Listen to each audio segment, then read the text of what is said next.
Buenas tardes. Em, este, este video corresponde al discipulado especial de los miércoles. Surge por una pregunta que lanzó la hermana Luciana después de la clase en que se nos fue la luz de la semana pasada. Y ante algo que yo dije, Luciana pregunta, ¿de verdad Dios no quería que su hijo muriera? Es decir, ¿es la muerte de Cristo voluntad de Dios o no? ¿Debía morir Cristo? Hay una gran cantidad de posiciones que vamos a repasar primero y luego ir al Nuevo Testamento para poder entender un poco el tema tal cual es. Vamos a ver, desde muy temprano en el siglo II, y voy a empezar por ahí porque ahí es donde empieza nuestra percepción de lo que es el sacrificio de Jesús.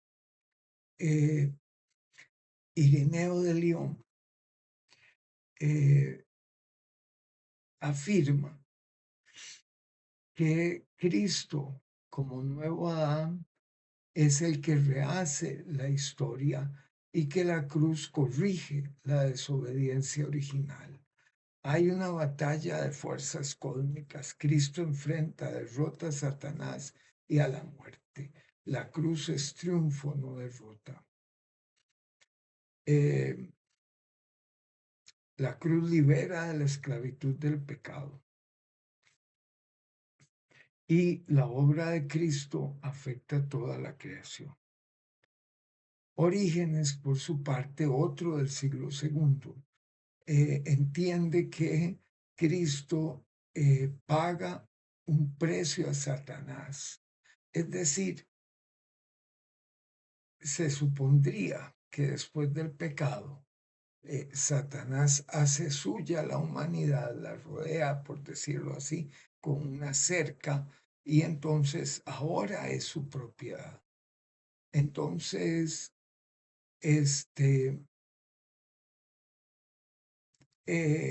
Cristo con su muerte paga el precio que Satanás pedía para nuestra liberación. Satanás recibe el pago, pero pierde, ¿verdad?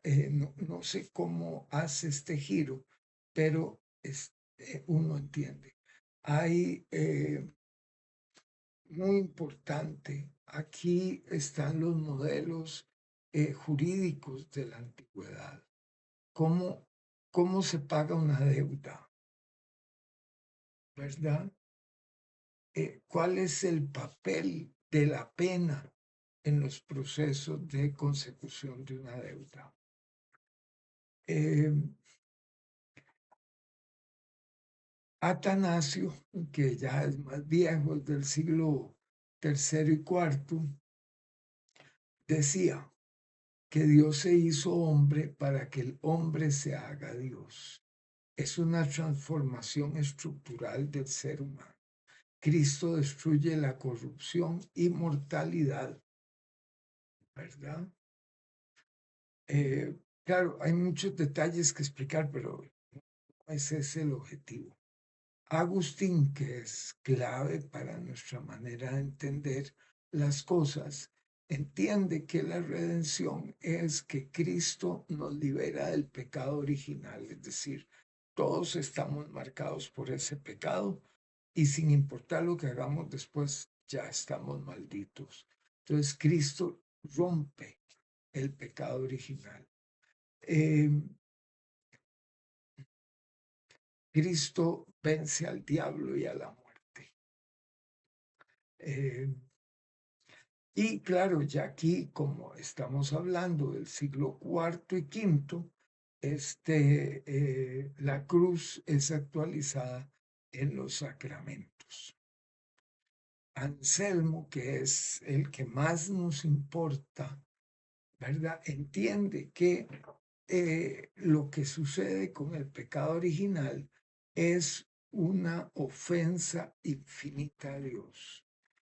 Eh, el Adán y Eva rompen el honor de Dios y Dios necesita una satisfacción para lograr que esto se resuelva. En tanto no se resuelva, el ser humano seguirá en su degradación constante. Cristo paga la deuda al Padre, ¿verdad? No, él, a diferencia del que señalamos antes, ¿verdad? Rechaza que se le haya pagado algo a Satanás, no tiene ningún sentido, pero bueno, así era la visión, digamos, estamos ahorita como en el siglo XI ya, ¿verdad? Estas, estoy leyendo para no falsear, ¿verdad? Era Orígenes el que pensó en pagarle la deuda a Satanás y Anselmo dice que no se le paga nada a Satanás. La deuda nuestra es infinita, pero no nos tiene Satanás. La deuda la tenemos con Dios porque hemos roto su honor. Estas cosas, aunque no parezcan, son las que han dominado la teología hasta el momento. Todos estos elementos que he dicho. Eh,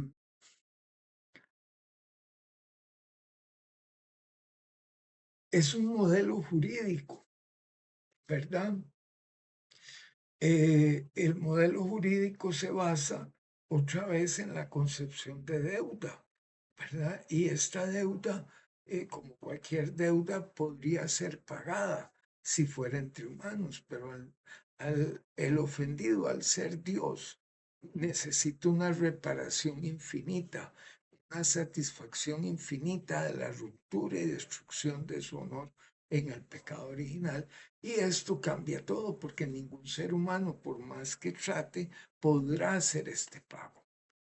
¿Verdad? El ser humano está condenado totalmente ante Dios porque rompió el honor de Dios y Dios como última cosa, de hecho, aquí hay un tema colateral, pero es que como última cuestión, eh, como nadie podía para reparar este problema, Cristo tenía que venir al mundo y morir, entregar su vida porque él era una persona perfecta, digamos, no como el ser humano, y como todo perdón, por ejemplo, requiere todo sacrificio, requiere sangre, entonces Cristo tenía que morir, derramar su sangre para pagarle a Dios y satisfacer el honor de Dios y entonces volver al orden original de las cosas. Clave en este caso es el concepto de deuda. Es una deuda infinita que no podemos pagar los seres finitos. Entonces, eso es. Esto ha sido doctrina oficial de la Iglesia Católica. Lutero, por el contrario, piensa que Dios, que Cristo carga el castigo humano, ¿verdad? No es pagarle nada a Dios, sino es cerrar lo que justamente merecíamos, ¿verdad? Estamos condenados, somos echados del paraíso y ahí empieza un proceso de destrucción cada vez peor de parte de los seres humanos. Y entonces la idea es que al venir Cristo y en su muerte nos permite acceder a Dios rompiendo la condena. Dice, bueno, aquí ya no hay penas, ¿verdad? Eso es en términos generales, porque siempre va a haber un problema con las personas que no hagan, no se vuelvan hacia Dios, pero bueno, eso es. Eh, Estamos muertos en nuestros delitos y pecados, como dirá Pablo, entonces no podemos revivir. Es Cristo quien abre esa puerta. Y luego Calvino, que es otro de los grandes reformadores, dice, bueno, sí, Cristo carga el castigo humano, pero la cruz es una revelación de la justicia y la misericordia. Justicia porque alguien tenía que pagar, ¿verdad? La deuda o, o el pecado, alguien tenía que reparar eso, pero también es la misericordia de Dios. Él decía también que es eficaz solo para los elegidos. Y ahí surge una de las vetas más grandes de la teología cristiana de la Reforma, que es la teología de la predestinación. Saliendo de eso, ¿verdad? Podemos seguir adelante y tenemos lo que se llama la teología liberal. En la teología liberal ya no hay pecado ni culpa. Hay la cruz es unión con Dios, dice uno, la cruz como acto de amor, otro, la cruz como ejemplo moral, la cruz como inspiración ética, la cruz como fenómeno contextual. Ya ninguno de estos habla de pecado como se hablaba antes o de reparar nada, etc. Esto tiene que ver con la antropología de la época. ¿Por qué? Porque cuando en los albores de la revolución industrial, ¿verdad? Que ustedes saben que es realmente cuando las ciudades empiezan a producir en masa y se usan máquinas para hacer ese proceso más eficiente. En este caso, la teología eh, liberal que se llama entiende que el ser humano está caído. El ser humano está en progreso, se supera cada vez, moralmente más consciente y ya no necesita que alguien de fuera del mundo le diga lo que tiene que hacer. Pero si recibe esta bendición que es la cruz como un referente, no de salvación, sino de ese progreso. Eh, ya en lo que es la teología latinoamericana, que es lo propio que tenemos nosotros y nosotras, ya eso es una cosa totalmente diferente. Pero todavía a veces no aclara con suficiente claridad de qué se trata, porque tenemos un problema. Con el pecado original toda la humanidad queda marcada. Y así es como lo hemos entendido. En la teología de Anselmo, ninguno, nadie puede. Pero en el Antiguo Testamento ya se entiende que hay personas que son justas delante de Dios. O sea, el pecado original, por decirlo así, no los tocó de la misma manera que a los demás en general. Noé, Abraham, el mismo Moisés, José. No estoy seguro con Jacob ni con Isaac, pero estos son modelos de justicia en sí mismos, ¿verdad? Entonces, claro, Anselmo diría, ellos también van condenados, no importa si tuvieron una buena relación con Dios, ¿verdad? Pero los liberales dicen, bueno, son modelos, todos están muy bien, no hay problema. En la teología latinoamericana el enfoque va por otra cosa.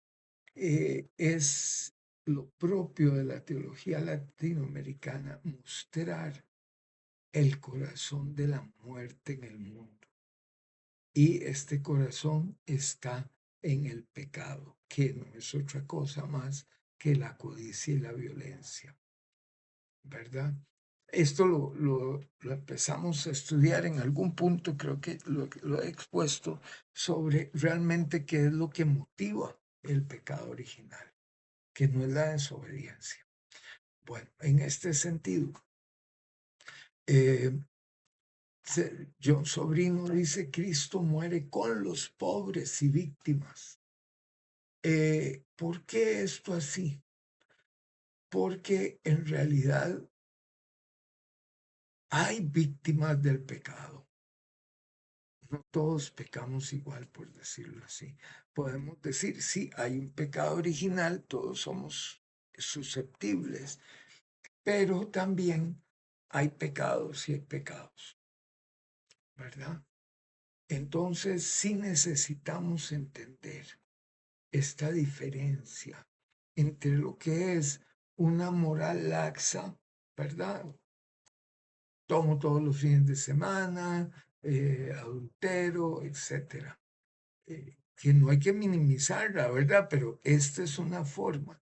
Y hay otra, que es, por ejemplo, la que explican los profetas cómo se oprime a los pobres. Entonces, son dos concepciones de pecado, una moral y otra se llama estructural. El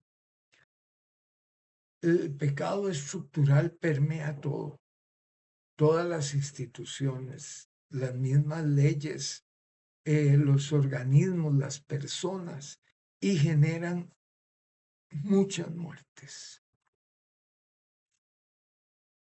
¿verdad? Entonces, eso es la posición de John Sobrino.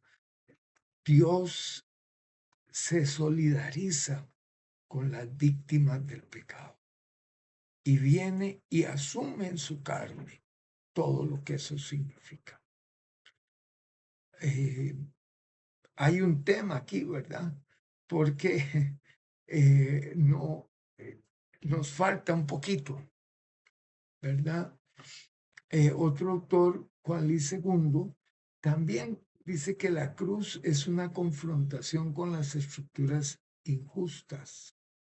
Él rechaza de todas las formas posibles la satisfacción penal, es decir, no se trata de que ya estamos condenados y que Cristo vino para que no nos, para que esa condena no se realizara, ¿verdad?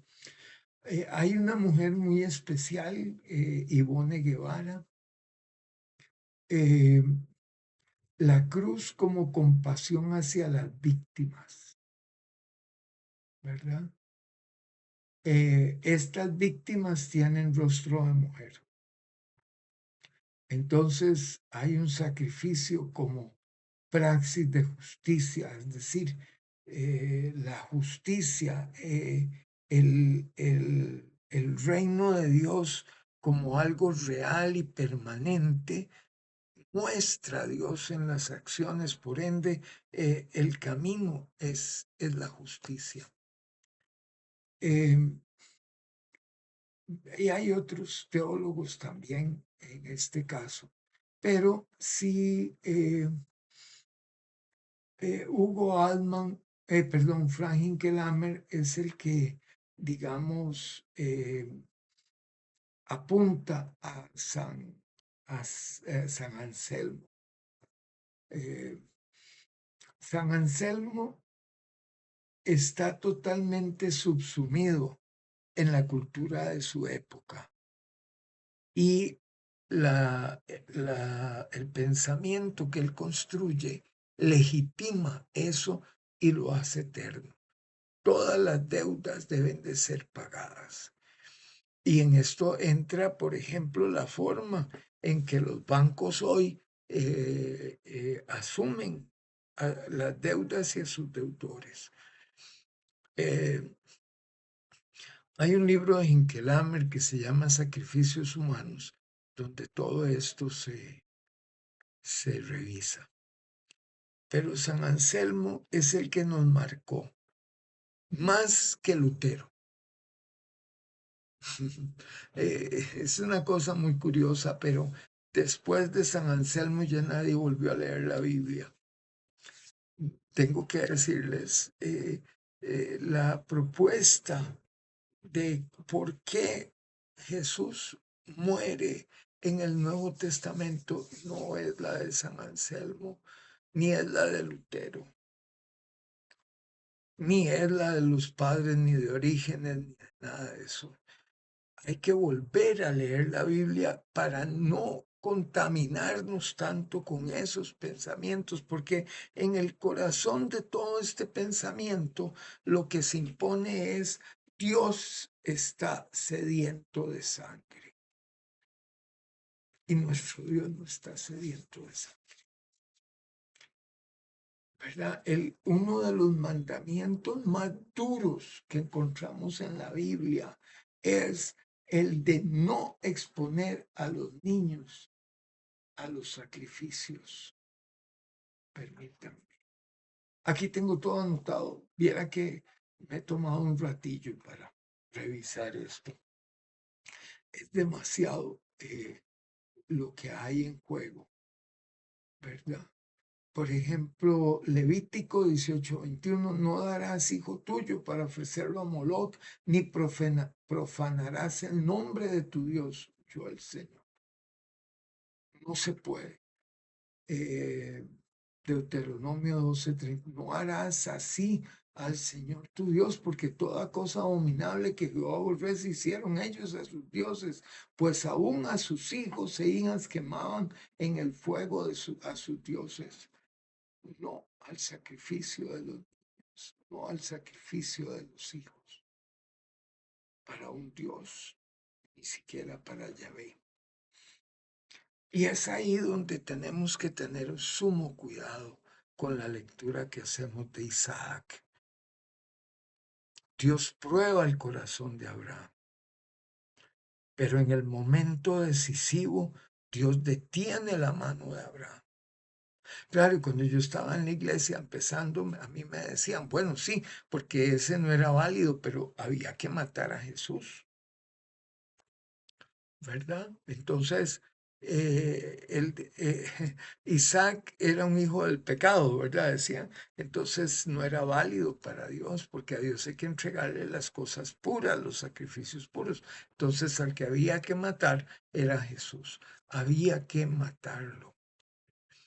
Y vean ustedes lo ilógica que es esa afirmación, porque entonces todos los que participaron en la muerte de Jesús de Nazaret, Poncio Pilatos, Caifás, el Sanedrín, los fariseos del templo, Judas mismo, fueron los asistentes de Dios. Es decir, claro, cuando uno siempre borra estas conclusiones, se borran porque son inaceptables, ¿verdad? A partir del sacrificio de Cristo, antes de entrar a la Biblia, una vez que la iglesia deja de ser comunidad de fe y se constituye en una organización y una mega organización, el sacrificio humano se legitima.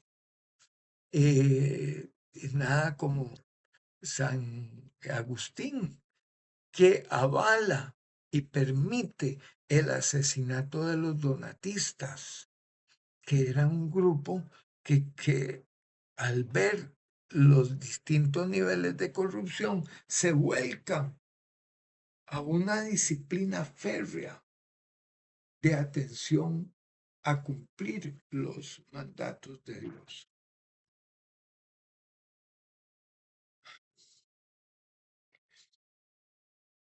Decían, los sacramentos son válidos si el sacerdote ha pecado.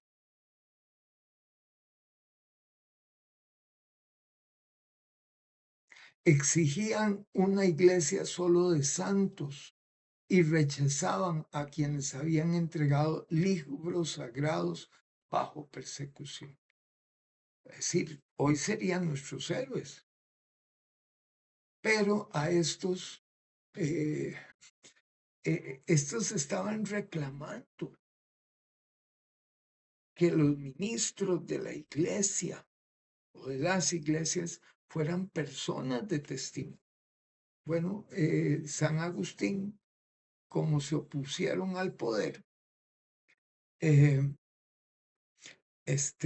avaló la destrucción de esta gente. Por ejemplo, Agustín decía que los sacramentos actuaban bajo el poder de Cristo, no de la santidad del hombre. Entonces, un pedófilo, sacerdote o pastor podía confesar y perdonar a cualquier persona sin ningún problema. Lo que él es no afecta a lo que hace. Es así. Entonces, uno se pregunta, ¿por qué San Agustín no los defiende? Porque San Agustín defiende a la iglesia, no a Cristo. Porque ve en la iglesia a Cristo. ¿Entienden? Ese es el pecado estructural.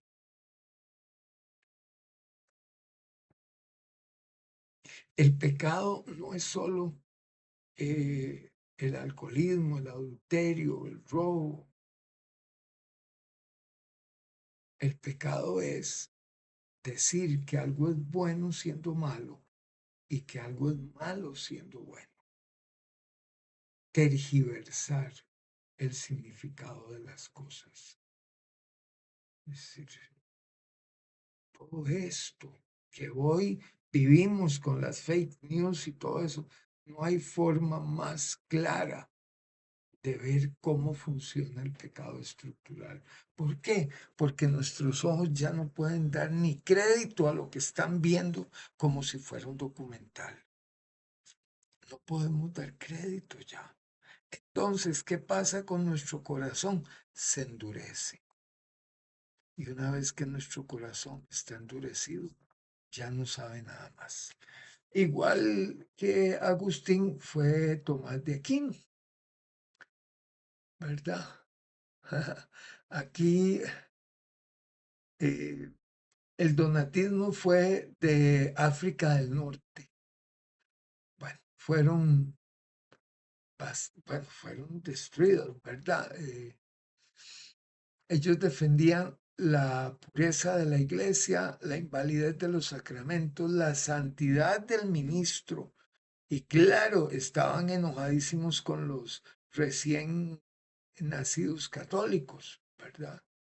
Y Agustín decía, la universalidad de la iglesia, validez de los sacramentos. Hay una frase, ex opere operato, es decir, fuera de quien los realiza, ¿verdad?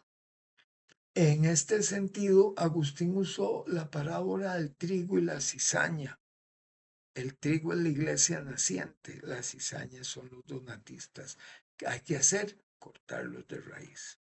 Entonces, eso es parte de este tema tan terrible que estamos trabajando.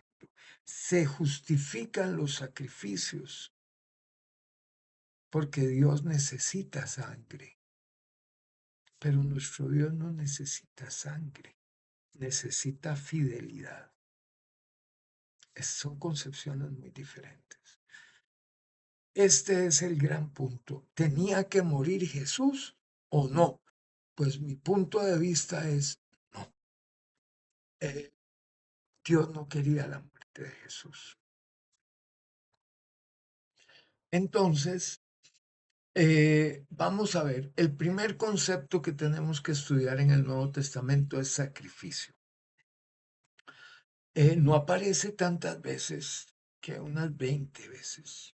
Son relativamente pocas. Si pensamos que una palabra como misericordia aparece 60 o 70 veces, pues 20 es la tercera parte, no es tanto. Mateo 9:13. Vayan pues y aprendan lo que significa misericordia quiero y no sacrificios. ¿Por qué he venido? Porque no he venido a llamar a justos, sino a pecadores al arrepentimiento. Concepto de sacrificio. En 12:7 otra vez. Si supieran qué significa misericordia quiero y no sacrificio, no condenarían a los inocentes. Perdón, pero es que necesito algo para afinar la garganta. Por ejemplo, en Marcos 12, que está 12:28 en adelante, que está uno de los textos más importantes, ¿verdad? Le dice un escriba para tentarlo, ¿cuál es el primer mandamiento de todos? Y Jesús le responde, el primer mandamiento de todos es, oye Israel, nuestro Señor, el Señor nuestro Dios, el Señor uno es. Y amarás al Señor tu Dios con todo tu corazón, con toda tu alma y con toda tu mente y con todas tus fuerzas. Este es el principal mandamiento. Y el segundo es semejante, amarás a tu prójimo como a ti mismo. No hay otro mandamiento mayor que estos. Entonces el escriba le dijo, bien maestro, ¿verdad has dicho? Que uno es Dios y que no hay otro fuera de él. Y el amarle con todo el corazón, con todo el entendimiento, con todo el alma y con todas las fuerzas, y amar al prójimo como a uno mismo, es más que todos los holocaustos y sacrificios.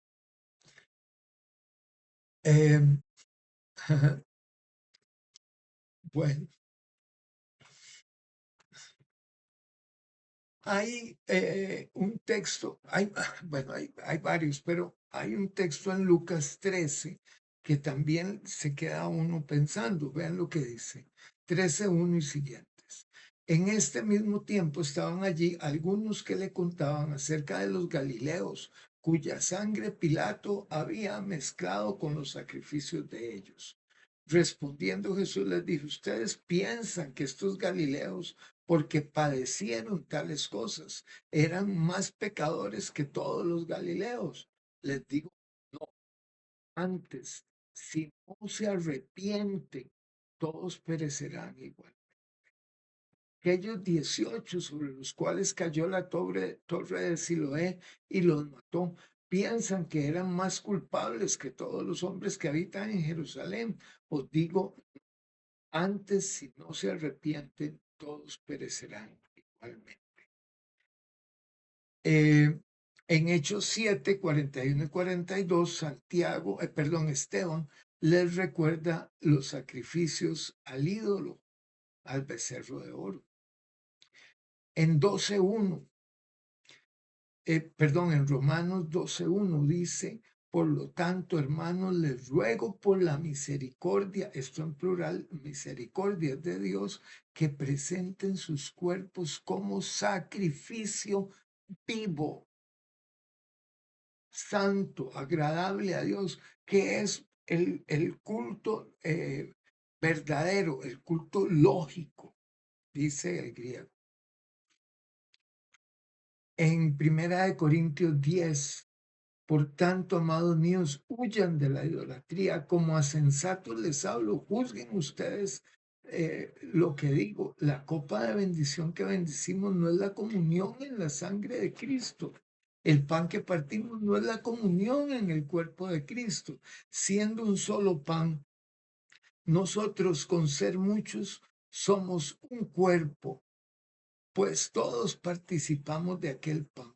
Miren a Israel según la carne, los que comen de los sacrificios no son partícipes del altar. ¿Qué digo pues? ¿Que el ídolo es algo o que sea algo lo que se sacrifica a los ídolos? Antes digo que los gentiles sacrifican a los demonios, los sacrifican y no a Dios. Y no quiero que ustedes se hagan partícipes de los demonios. Esto es una exhortación a las personas que vivían como en Corinto, Éfeso, Roma, eh, para que no, digamos, participaran de la vida mundana que había en las religiones de la época y se pudieran diferenciar. En Efesios 5:2, y anden en amor como también Cristo nos amó y se entregó a sí mismo por nosotros, ofrenda y sacrificio a Dios en olor fragante. Aquí, muy bien, ande en amor como también Cristo nos amó y se entregó a sí mismo. Este es el texto que tendríamos que repensar, ¿verdad? De todo lo anterior, nada apunta a Cristo como un sacrificio necesario. Y aunque sea derramado, Filipenses 2:17, en libación sobre el sacrificio y servicio de vuestra fe, me gozo y me regocijo con ustedes. Pablo habla del sacrificio de su propia vida. Filipenses 4:18, pero todo lo he recibido y tengo abundancia, estoy lleno habiendo recibido de Epafrodito lo que enviaste, olor fragante, sacrificio acepto agradable a Dios. Nada que ver con nuestra discusión. En Hebreos es donde aparece más esta palabra de sacrificio, ¿verdad? Habla de varias cosas, entre ellos el hecho de que los sumos sacerdotes, como son seres de carne y hueso con todo, tienen que presentar ofrendas y sacrificios por los pecados de los hombres ante Dios y por sus propios pecados y sacrificios. En Hebreos 7:27 se señala que Jesús no tiene necesidad cada día, como aquellos sacerdotes, de ofrecer primero sacrificio por sus propios pecados y luego por los del pueblo, porque esto lo hizo una vez para siempre, ofreciéndose a sí mismo. Okay. Hebreos 8:3, todo sumo sacerdote está constituido para presentar ofrendas y sacrificio, por lo cual es necesario que también éste tenga algo que ofrecer. En Hebreos 9:9, lo cual es símbolo para el tiempo presente, según el cual se presentan ofrendas y sacrificios que no pueden hacer perfecto en cuanto a la conciencia al que practica este culto. Aquí empezamos a ver el tema. Arrepentirse, entender misericordia quiero, entender qué significa amar a Dios con todo el corazón, etcétera, y al prójimo como a ti mismo, que es mayor que todos los sacrificios. Entonces, en el capítulo 9 dice, 9:23, fue pues necesario que las figuras de las cosas celestiales fuesen purificadas aquí, pero las cosas celestiales mismas con mejores sacrificios que estos, porque no entró Cristo en el santuario hecho de mano, figura del verdadero, sino en el cielo mismo para presentarse ahora por nosotros ante Dios y no para ofrecerse muchas veces como entra el sumo sacerdote en el lugar santísimo cada año con sangre ajena. De otra manera, le hubiera sido necesario padecer muchas veces desde el principio del mundo. Pero ahora, en la consumación de los siglos, se presentó una vez para siempre por el sacrificio de sí mismo para quitar de en medio el pecado.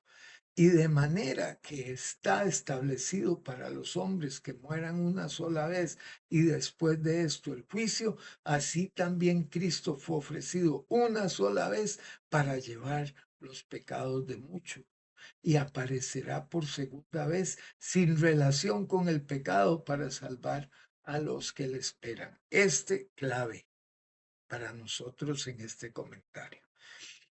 La ley, este es Hebreos 10:1, la ley teniendo la sombra de los bienes venideros, no la imagen misma de las cosas, nunca puede, por los mismos sacrificios que se ofrecen continuamente cada año, hacer perfectos a los que se acercan.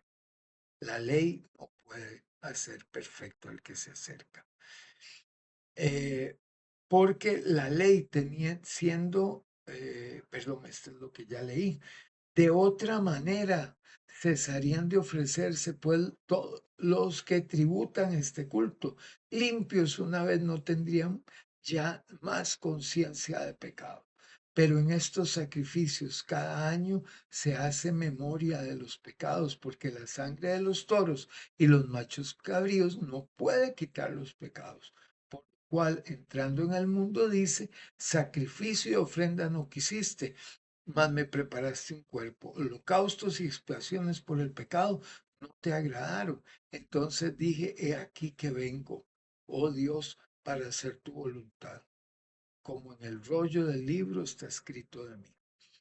Sacrificio, ofrenda y holocaustos y expiaciones por el pecado no quisiste. 10:8 es este. Ni te agradaron, las cuales cosas se ofrecen según la ley. Y diciendo luego, he aquí que vengo, Dios, para hacer tu voluntad. Quita lo primero para establecer lo último. En esta voluntad somos santificados mediante la ofrenda del cuerpo de Cristo hecha una vez para siempre.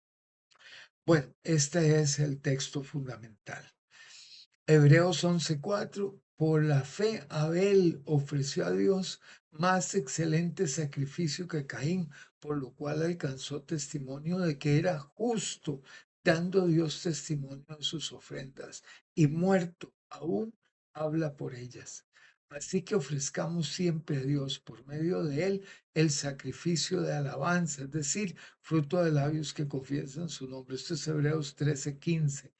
13:16, y de hacer el bien y de la ayuda mutua, no se olviden porque de tales sacrificios se agrada a Dios. Primera de Pedro 2:5, ustedes también como piedras vivas sean edificados como casa espiritual y sacerdocio santo para ofrecer sacrificios espirituales aceptables a Dios por medio de Jesucristo. Eh, si nosotros ponemos cuidado a lo que está aquí de fondo, lo que está de fondo es cómo logramos la perfección, cómo nosotros nos homologamos a Cristo. Y ya vamos por eso. Sí, porque entonces el tema aquí no es por qué murió Cristo en un sentido, es el problema, es cómo realmente nos volvemos a Dios. Me explico. Es decir, no es si teníamos una deuda infinita, no es si habíamos que somos herederos del pecado original, no es que pecamos, porque para todos los pecados, digamos, en el Antiguo Testamento había un proceso de expiación y se hacían sacrificios. Pero, como ya lo vimos, eso no hacía justo a una persona, no la hacía perfecta. Eh, Entonces tenemos la clave en esto que dice Hebreos 10. Si con un sacrificio todo quedara cerrado, pues estaríamos de lo más bien, ¿verdad? Pero no es así. Y eso también es el problema en Romanos 5. ¿Cómo se hace justa una persona? ¿Cómo? Nosotros mismos tenemos un lenguaje muy complicado para poder explicar esto. Nosotros hemos conocido a Cristo, hemos sido perdonados de nuestros pecados, pero no estamos libres de la conciencia de pecado. No lo estamos. Entonces, en este proceso de no estar libre de la conciencia del pecado, vamos constantemente revolcando este proceso, ¿verdad? Y tratando de alcanzar cosas que no son alcanzables.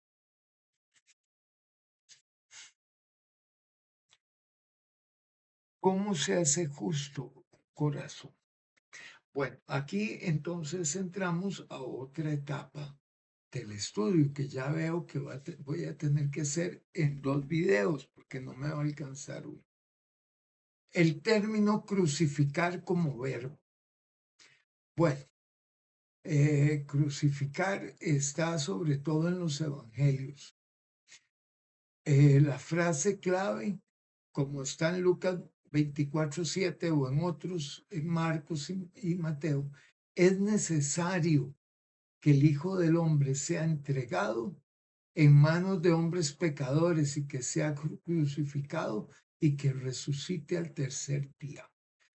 Es necesario, es ahí donde nosotros trastabillamos. Permítame. Vamos a ver. 24:7. Qué vacilón. Creo que me equivoqué aquí de cita. Sí, no el 24:7. Aquí está. Perdón. Así es. Dice, es eso. Así tiene que pasar. Entregado a las manos de los hombres pecadores y ser crucificado y al tercer día ser resucitado. ¿Cómo podemos leer esto de una manera que no entre San Anselmo ahí? Bueno, ustedes recuerdan cómo fue el juicio contra Jesús.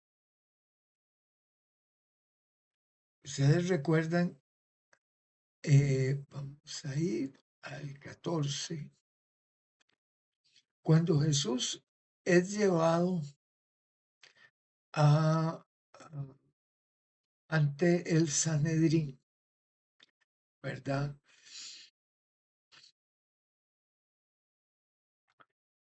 Llevaron a Jesús ante el sumo sacerdote y se reunieron ahí todos los jefes de los sacerdotes, los ancianos y los maestros de la ley. ¿Ok? Los jefes de los sacerdotes, este es capítulo 14, versos 53 en adelante. Los jefes de los sacerdotes y el consejo en pleno buscaban alguna prueba contra Jesús para poder condenarlo a muerte, pero no la encontraban. Muchos testificaban falsamente contra él, pero sus declaraciones no coincidían. Entonces, unos decidieron dar ese falso testimonio contra él. Nosotros le hemos oído decir, destruiré este templo hecho por hombres y en 3 días construiré otro no hecho por hombres. Pero ni aun así concordaban sus declaraciones. Poniéndose en pie en medio, el sumo sacerdote interrogó a Jesús. ¿No tienes nada que contestar? ¿Qué significan estas denuncias en tu contra? Pero Jesús se quedó callado y no contestó nada. ¿Eres el Cristo, el Hijo del bendito? Le preguntó el sumo sacerdote. Sí, yo soy, dijo Jesús. Y veréis al Hijo del Hombre sentado a la derecha del Todopoderoso y viniendo en las nubes del cielo. Y ahí dice el sumo sacerdote, ¿para qué necesitamos más testigos? Dijo el sumo sacerdote. Rasgándose las vestiduras, hemos oído la blasfemia. ¿Qué les parece? Todos ellos lo condenaron como digno de muerte. Y algunos empezaron a escupirle, le vendaron los ojos y le daban puñetazos. Profetiza, le gritaban. Los guardias también le daban bofetadas. Esta es la razón por la que condenan a Jesús, por blasfemo. Estas seres que rodean a Jesús aquí, que está así en los 4 evangelios, eh, son los que nos dan la clave para leer todas las otras cosas. Son los mismos que dominaron durante la época de Salomón, de los profetas. Es el mismo espíritu, la misma estructura. Y la lógica básica es así. Dios está en este templo. Esta es su casa. Y nosotros somos sus administradores. Yo no sé si ustedes no ven lo perversa que es esta frase que acabo de decir. Somos los administradores de Dios. Dios pasa por medio de nosotros.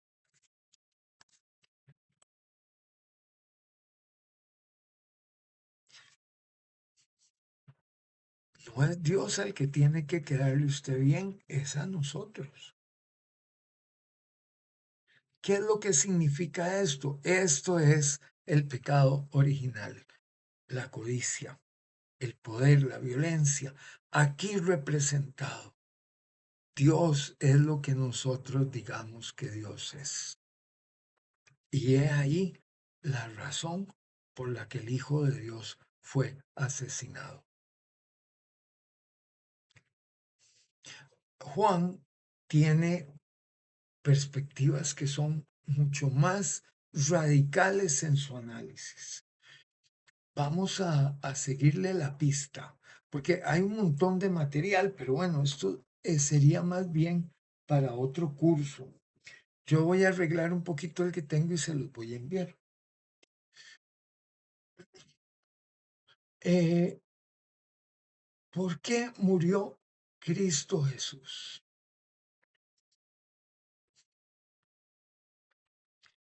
¿Verdad?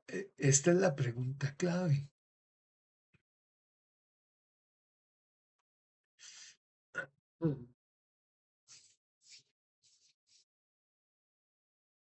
En Juan 1 dice, Juan 1:10 en adelante, Él era la luz, ya estaba en el mundo, el que era la luz ya estaba en el mundo y el mundo fue creado por medio de Él, pero el mundo no lo reconoció. Vino a lo que era suyo, pero los suyos no lo recibieron. Aquí está la clave. Mas a cuantos los recibieron, a los que creen en su nombre, les dio el derecho de ser hijos de Dios. Estos no nacen de la sangre, ni por los deseos naturales, ni por la voluntad humana, sino que nacen de Dios. Vean la densidad de estos versos. Los que le reciben destruyen, por decirlo así, su carga genética y ahora son hijos e hijas de Dios. Pero sigamos un poco más porque es que eh, da mucha perspectiva en todo esto. Estoy consciente de que hemos oído Juan 3:16 y que no lo sabemos, ¿verdad? Pero veamos desde Juan 3:14. Como levantó Moisés la serpiente en el desierto, así también tiene que ser levantado el Hijo del Hombre, para que todo el que crea en él tenga vida eterna. Porque tanto amó Dios al mundo que dio a su Hijo unigénito, para que todo el que crea en él no se pierda, sino que tenga vida eterna. Dios no envió al Hijo, a su Hijo, al mundo para condenar al mundo, sino para salvarlo por medio de él. El que cree en él no es condenado, pero el que no cree ya está condenado por no haber creído en el nombre del Hijo unigénito de Dios. Esta es la causa de la condenación. Aquí es todo claro. Que la luz vino al mundo, pero la humanidad prefirió las tinieblas a la luz porque sus hechos eran perversos. Pues todo el que hace lo malo aborrece la luz y no se acerca a ella por temor a que sus obras queden al descubierto. En cambio, el que practica la verdad se acerca a la luz para que se vea claramente que ha hecho sus obras en obediencia a Dios. Pero esto no es este Juan, ¿verdad? Yo no sé por qué no es Juan el que nos mueve a pensar en en estas cosas. No, es San Anselmo, ¿verdad?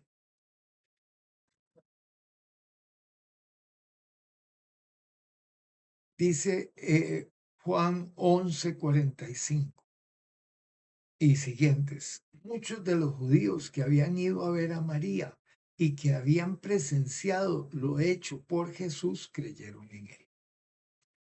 Pero algunos de ellos fueron a ver a los fariseos y les contaron lo que Jesús había hecho. Entonces los jefes de los sacerdotes y los fariseos convocaron una reunión del consejo. ¿Qué vamos a hacer? Dijeron, este hombre está haciendo muchas señales milagrosas.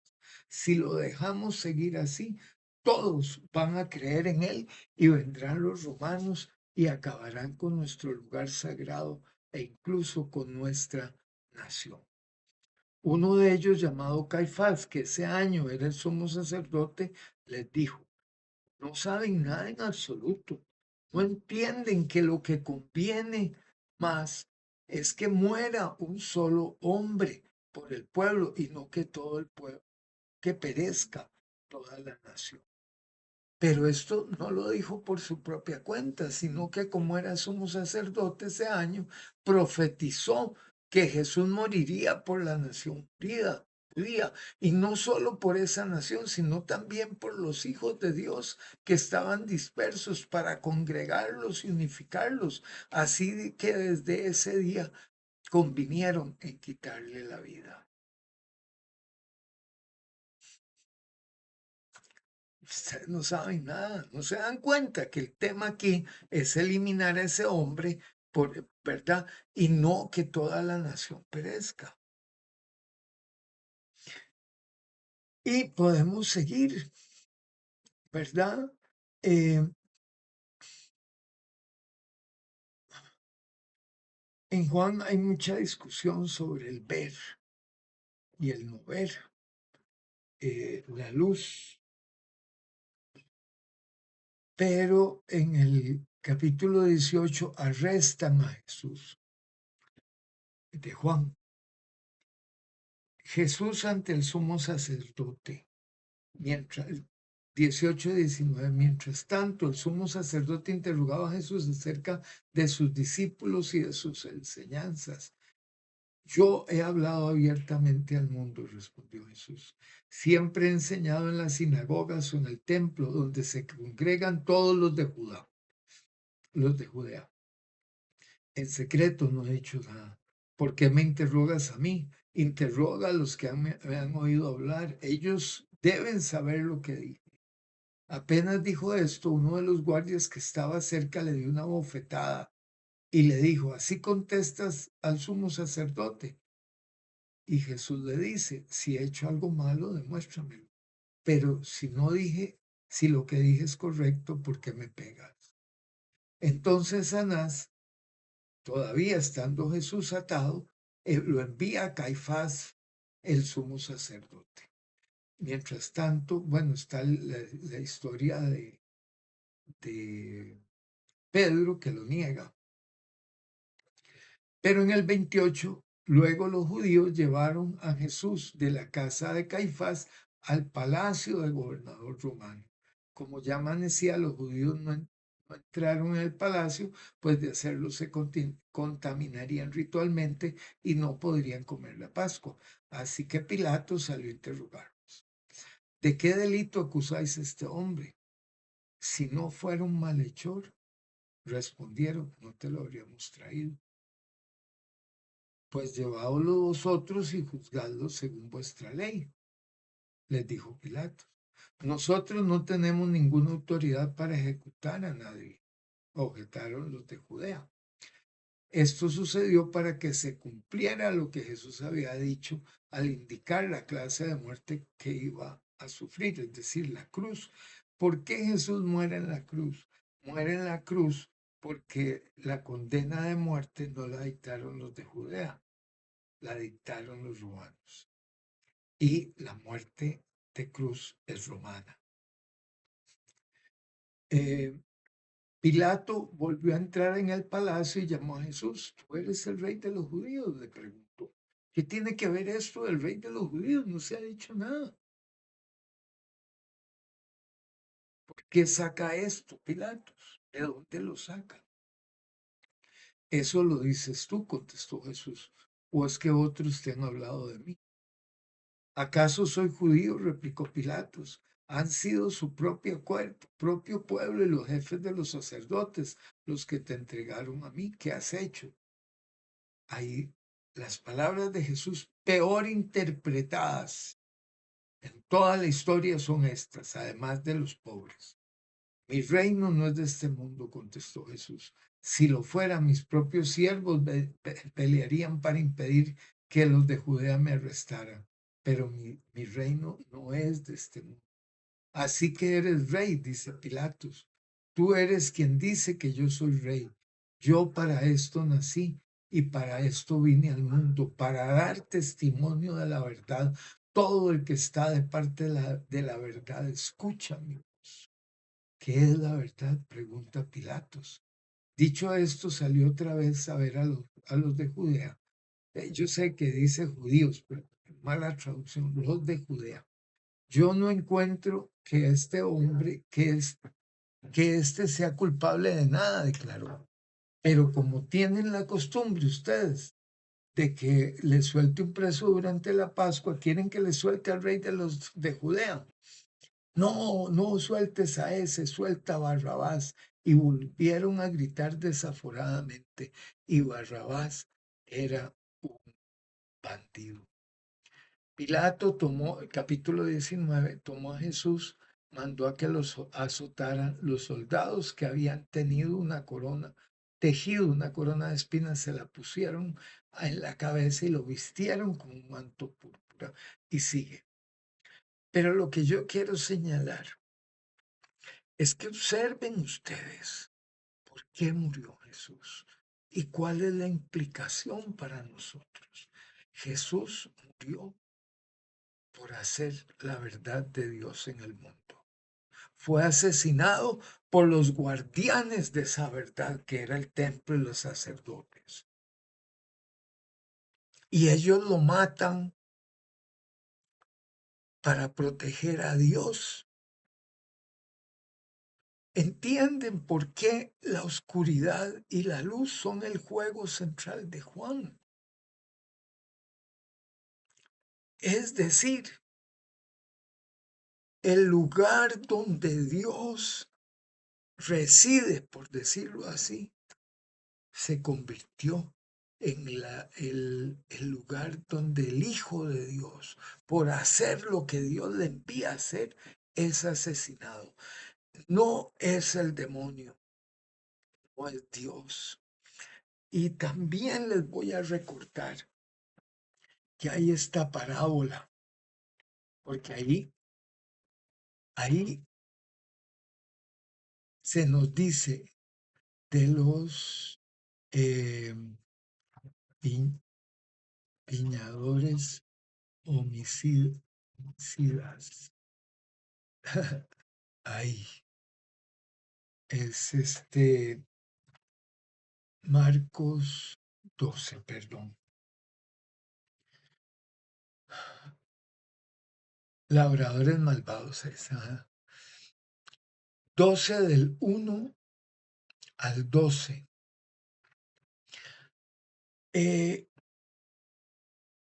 Dice, hay que leerla, porque esta es una versión de otra parábola parecida que aparece en Isaías 5. Dice, entonces Jesús al hablarles en parábolas les dice, un hombre plantó un viñedo, lo cercó, cavó un lagar y construyó una torre de vigilancia. Luego arrendó el viñedo a unos labradores y se fue de viaje. Llegada la cosecha, mandó un siervo a los labradores para recibir de ellos una parte del fruto. Pero ellos lo agarraron, lo golpearon y lo despidieron con las manos vacías. Entonces les mandó otro siervo. A este le rompieron la cabeza y lo humillaron. Mandó a otro y a este lo mataron. Mandó a otros muchos y a unos los golpearon y a otros los mataron. Le quedaba todavía uno, su hijo amado, él pensando, mi hijo sí que los respetará. Pero aquellos labradores que dijeron unos a otros, este es mi heredero, matémoslo y la herencia será nuestra. Así que le echaron mano y lo mataron y lo arrojaron fuera del viñedo. ¿Qué hará el dueño? Volverá, acabará con los labradores y dará el viñedo a otros. ¿No han leído la escritura que dice la palabra, la piedra que desecharon los constructores ha llegado a ser la piedra angular? Esto es obra del Señor y nos deja maravillados. Cayendo en cuenta, dice que la parábola iba dirigida contra ellos, buscaban la manera de arrestarlo, pero temían a la multitud. Así que lo dejaron y se fueron. ¿Por qué murió Jesús?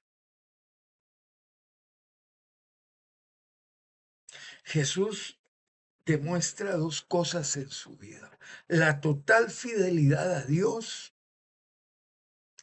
y la absoluta transparencia y verdad.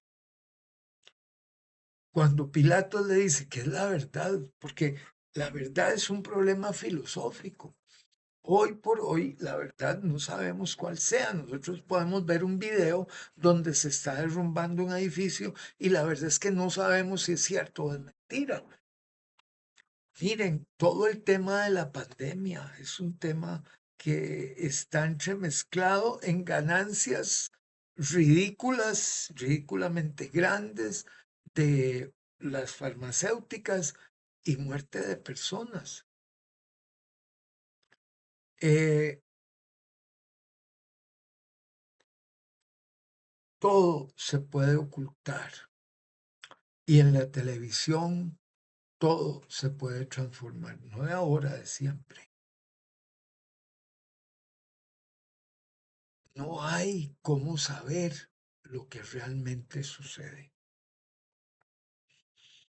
Sabemos cosas, pero Cristo no es la verdad porque sepa cosas, es la verdad porque alumbra todas las mentiras y las deja desenmascaradas.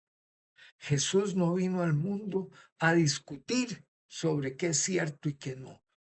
Vino al mundo a mostrar cómo el pecado reina. Los demonios caen a los pies de Jesús, así que el enemigo aquí no es el demonio. El enemigo aquí, el enemigo de Dios, son los que lo administran.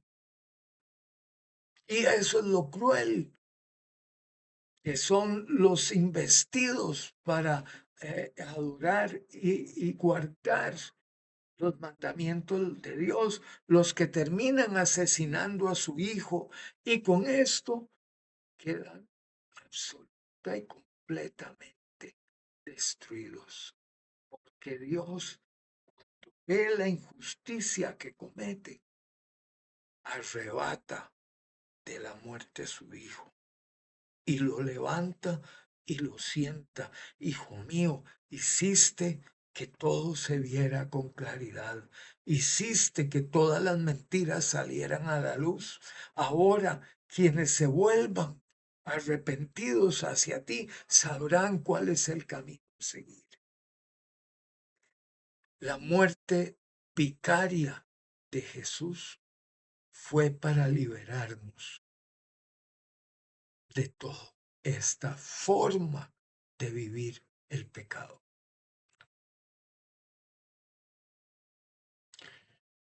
Es tan densa esta conclusión que realmente me cuesta desarrollarla. Eh,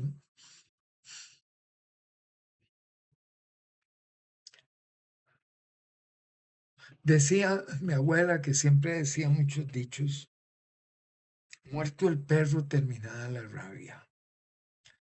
Pero aquí es exactamente lo contrario. Los que engrandecían a Dios fueron destruidos al destruir la imagen plena de Dios en la tierra, perdón, que era su Hijo. se vio lo que tenían en el corazón.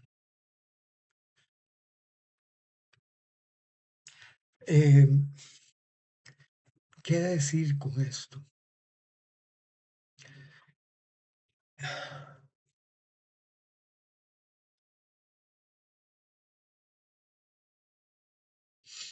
Claro, hay textos, esta misma parábola está en Mateo 21:33, ¿verdad?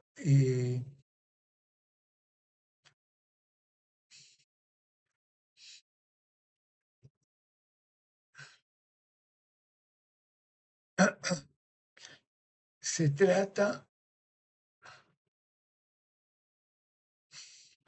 de la necesidad de mostrar cuántas veces Dios se ha acercado al ser humano para que gire, para que se vuelva hacia Él. Ese es el secreto de todo esto. No es pagar nada. Dios, ¿qué va a necesitar que le paguemos algo? Recordemos, lo que mueve a Dios es la misericordia. Ustedes piensan que viendo nuestra condición, Dios va a venir con una factura. Dios ve nuestra condición y dice, yo tengo que hacer algo más. Yo los formé y a mí no se me escapa Oseas 11, donde dice, yo los agarré de las manos cuando eran chiquitos para que pudieran dar los primeros pasos. Yo les di de comer para que crecieran. Entonces, si esa es la imagen de Dios, ¿cómo es que lo hemos transformado en un monstruo sediento de sangre? Eso es lo que para mí pasa. Y cuando yo leo estos relatos de los evangelios, especialmente este de Juan, que es brutalmente claro, esta parábola de los labradores malvados, eh, tenemos que darnos cuenta de por qué tuvo que morir Jesús. Fue la forma en que destruyó Dios mismo el ídolo mayor, el templo de Jerusalén. Vean ustedes, aquí tengo, este es Mateo 21, perdón, Mateo 21, verso 45. Cuando los jefes de los sacerdotes y los fariseos oyeron la palabra de Jesús, se dieron cuenta que hablaba de ellos. Buscaban la manera de arrestarlo, pero temían a la gente porque ésta lo consideraba un profeta. Eh, Lucas 20:9.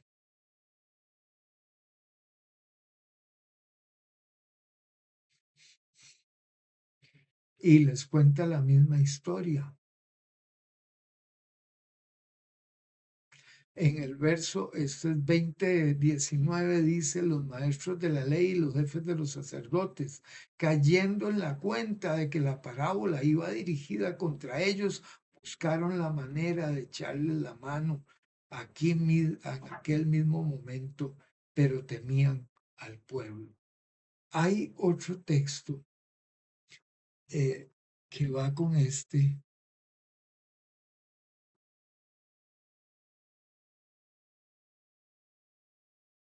Vamos a ver. Está en Mateo 23 y en Mateo 23:37. Vamos a leer. Jerusalén, Jerusalén, que matas a los profetas y apedreas a los que se te envían. ¿Cuántas veces quise reunir a tus hijos como reúne la gallina sus pollitos debajo de sus alas? pero no quisiste. Pues bien, vuestra casa va a quedar abandonada. Y os advierto que ya no volveréis a verme hasta que digáis, bendito el que viene en nombre del Señor. Eh, Lucas 13. Este es un texto que no está en Marcos 13:34. Jerusalén, Jerusalén, que matas a los profetas y apedreas a los que a ti se envían. ¿Cuántas veces quise reunir a tus hijos como reúne la gallina a sus pollitos debajo de sus alas, pero no quisiste? Pues bien, vuestra casa va a quedar abandonada y les advierto que ya no volverán a verme hasta el día que digan bendito el que viene en nombre del Señor. Esa es el Salmo 118:26. Bendito el que viene en el nombre del Señor. Desde la casa del Señor los bendecimos. Recuerdan a Jesús en el templo. Ustedes han convertido esto en cueva de ladrones. ¿No les resuena eso al hijo indignado como en esta parábola? Pero ¿qué hacen los labradores malvados? ¿Qué hacen? Piensan, bueno, este es el heredero, si lo quitamos,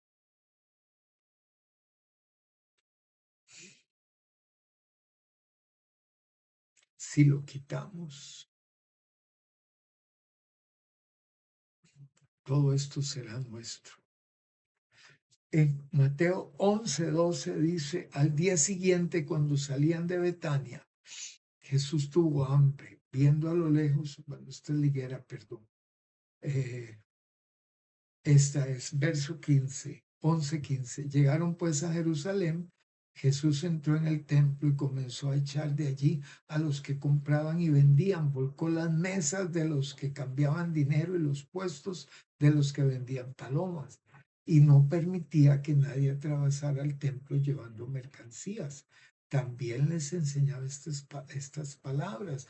No está escrito, mi casa será llamada casa de oración para todas las naciones, pero ustedes la han convertido en cueva de ladrones. Los jefes de los sacerdotes y los maestros de la ley lo oyeron y comenzaron a buscar la manera de matarlo, pues le temían, ya que toda la gente se maravillaba de sus enseñanzas. ¿Por qué mataron a Jesús? Dios estaba hablando aquí. A Jesús lo asesinan por blasfemo.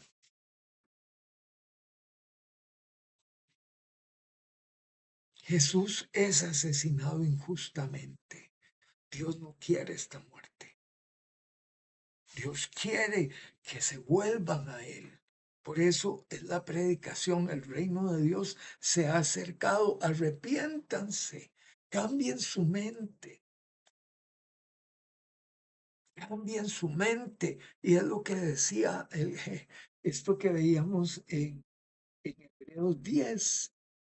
Es que hay mucho material, yo sé. Disculpen. ¿Verdad? Entonces, sacrificio y ofrenda no quisiste, me diste un cuerpo. Holocaustos y expiaciones por el pecado no te agradaron. Entonces dije, he aquí, oh Dios, para hacer tu voluntad, como está escrito en el rollo, diciendo sacrificio y ofrenda y holocausto. Aquí explica la cita que acaba de hacer. Y expiaciones por el pecado no quisiste ni te agradaron, las cuales cosas se ofrecen según la ley, y diciendo luego, he aquí que vengo, oh Dios, para hacer tu voluntad. Quita lo primero para establecer lo segundo. Esta es nuestra palabra. Aquí, enos aquí. Luciana, Marcos, Wilber, Karen, Frank,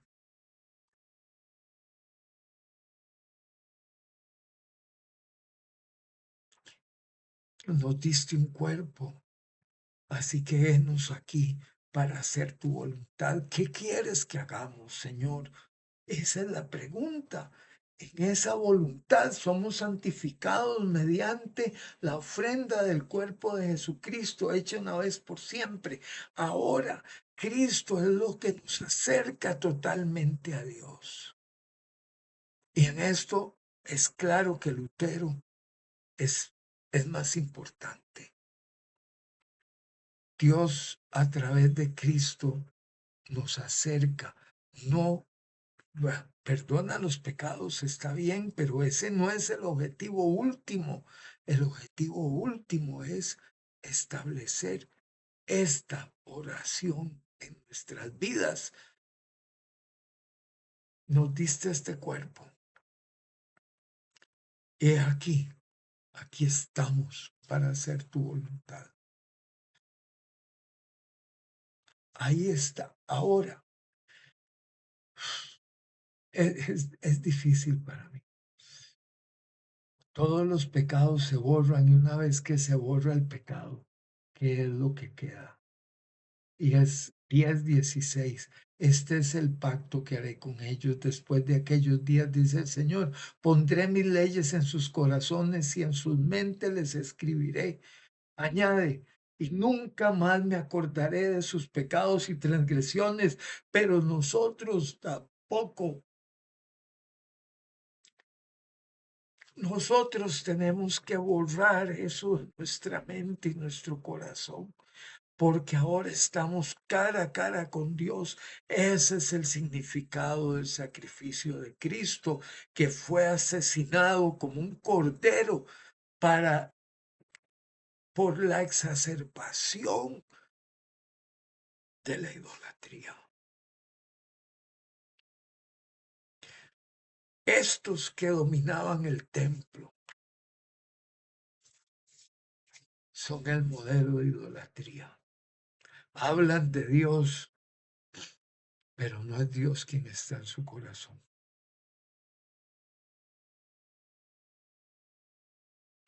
Entonces, nunca más me acordaré de sus pecados y transgresiones, porque donde hay remisión de estos no hay más ofrenda por el pecado. Así que, hermanos, y esta es la exhortación clave en todo esto, teniendo libertad para entrar al lugar santísimo por la sangre de Jesucristo, por el camino nuevo y vivo que Él nos abrió a través del velo, esto es de su carne, y teniendo un gran sumo sacerdote sobre la casa de Dios, acerquémonos con corazón sincero, en plena certidumbre de fe, de fidelidad, purificados los corazones de mala conciencia y lavados los cuerpos con agua pura.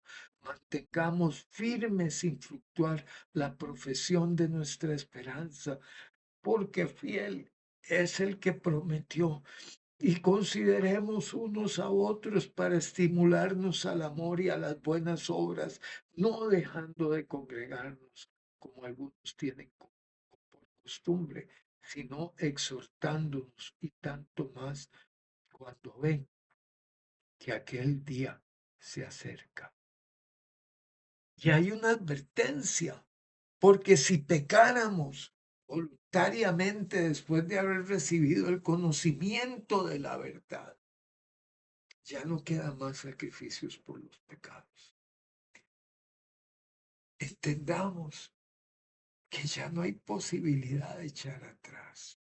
Y esta es la verdad última, que Dios se hizo carne para darnos la opción de al homologarnos con Él, de al unirnos con Él en Cristo Jesús, superar la violencia del pecado que nos ha traído hasta límites que la especie humana no conocía.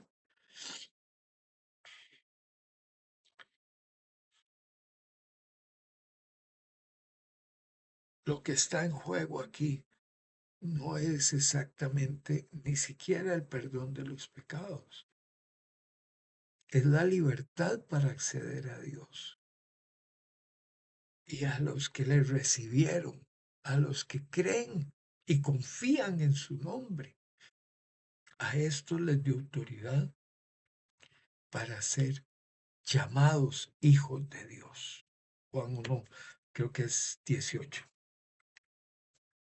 o 1:12, perdón. No sé qué decirles, porque todavía nos queda un punto. Bueno, tal vez sí puedo terminar, aunque sea tan largo. Tenemos una discusión de Pablo en varios lugares, pero necesitamos poner atención, porque si nosotros vemos a San Anselmo, era necesario que Cristo muriera para pagar la deuda. Aquí no hay deuda, aquí hay puro amor de Dios diciéndole a cada uno de nosotros y a otros millones en todo el mundo en este preciso momento.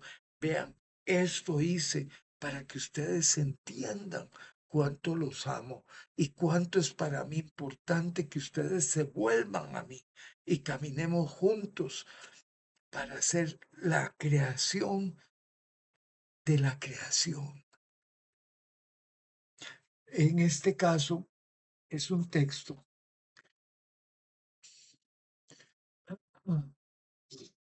Primera Corintios 1, porque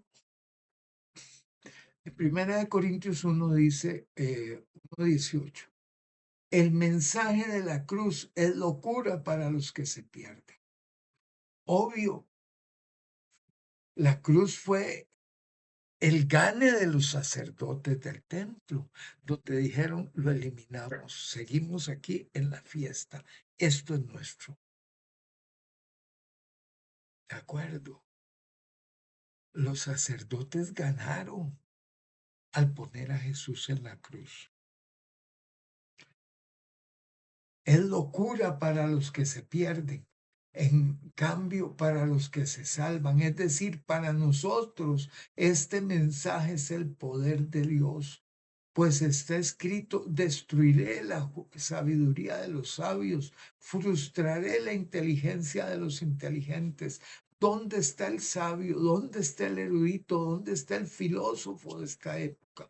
No ha convertido Dios en locura la sabiduría de este mundo, ya que Dios en su sabio designio dispuso que el mundo no lo conociera mediante la sabiduría humana, tuvo a bien salvar mediante la locura de la predicación a los que creen. Este es un texto brutal. Es un texto que debe quebrar nuestro corazón. Todo nuestro conocimiento se ha forjado en el mundo de pecado. Al llegar a Cristo, ese conocimiento se transforma. La locura de la cruz es locura para quienes no eran de Judá o de Judea, perdón. Para los pueblos que conocemos usualmente como gentiles, la cruz es una locura. Pero,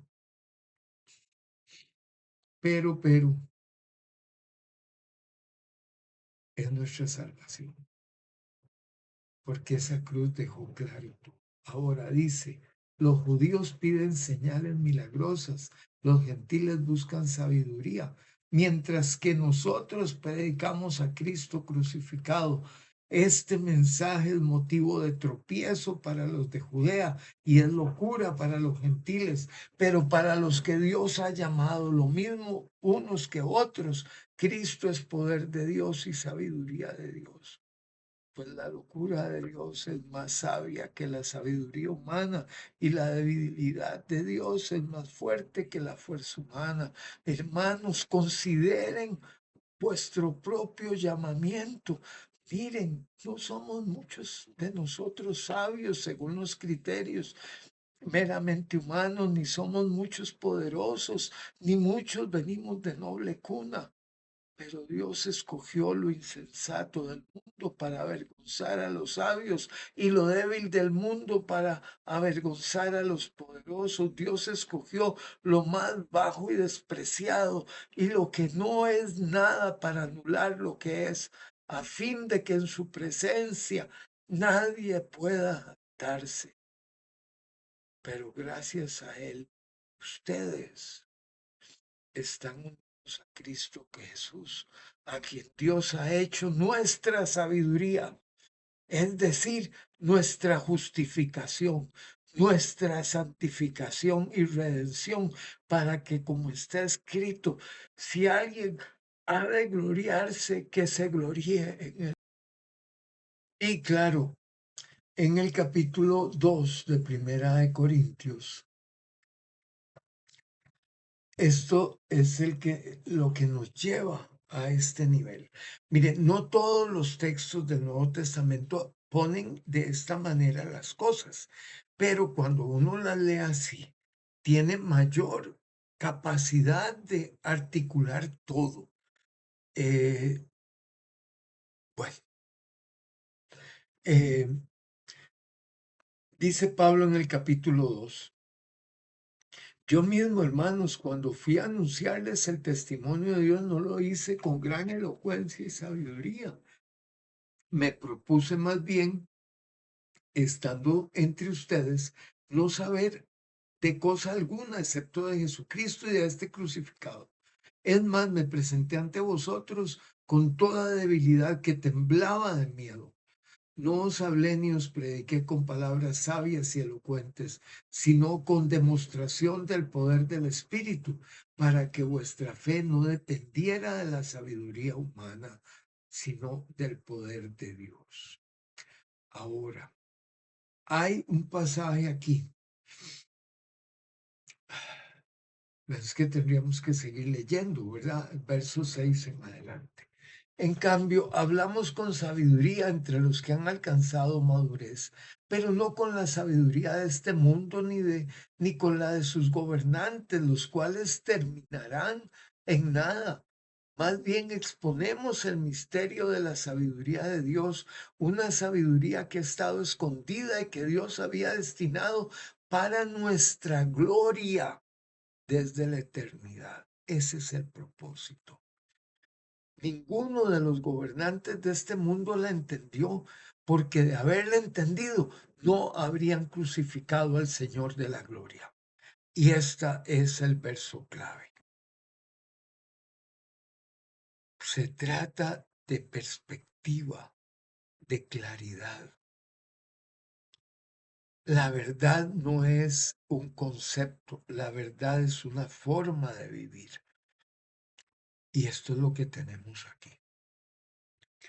Bueno, vimos bien, o vimos parcialmente este tema en Hebreos 10, que ya lo leímos una parte, ¿verdad?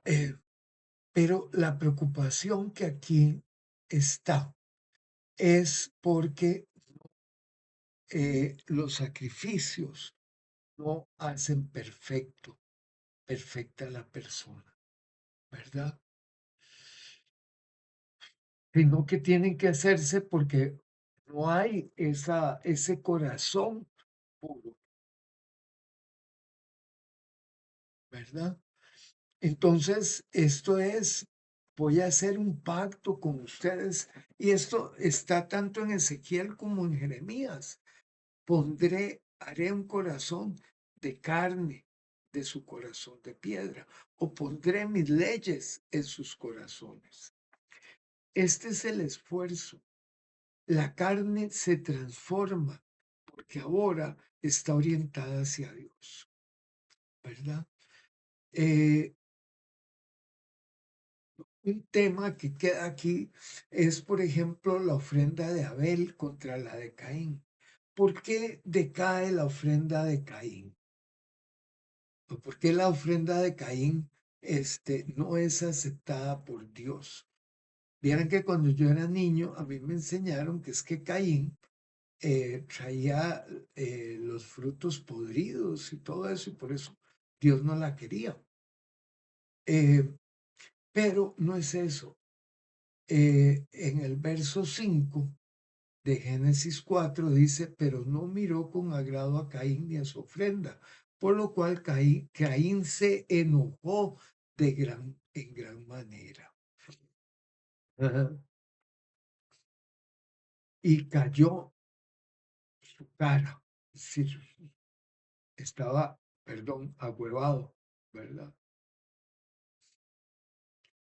Eh, Dios fue duro, estaba muy enojado y triste, una mezcla. Pero lo que es interesante es lo que se deja ver en el verso 6, Génesis 4:6. Entonces Jehová dijo a Caín, ¿por qué te has enojado y por qué está decaído tu semblante? Y es aquí el tema, lo que no vimos. Si hicieras lo bueno, no serías enaltecido. Si no lo haces, el pecado está a la puerta acechando. Con todo, tú lo dominarás.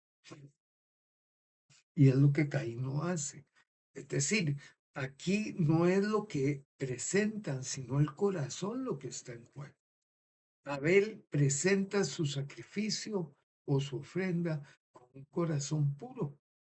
¿Cómo lo sabemos? Bueno, el mismo Hebreos es el que lo menciona. Ya lo vamos a revisar. Y Caín no. Caín se enoja, Caín no busca volverse a Dios para que Dios lo oriente. ¿Qué hice mal, Señor? No.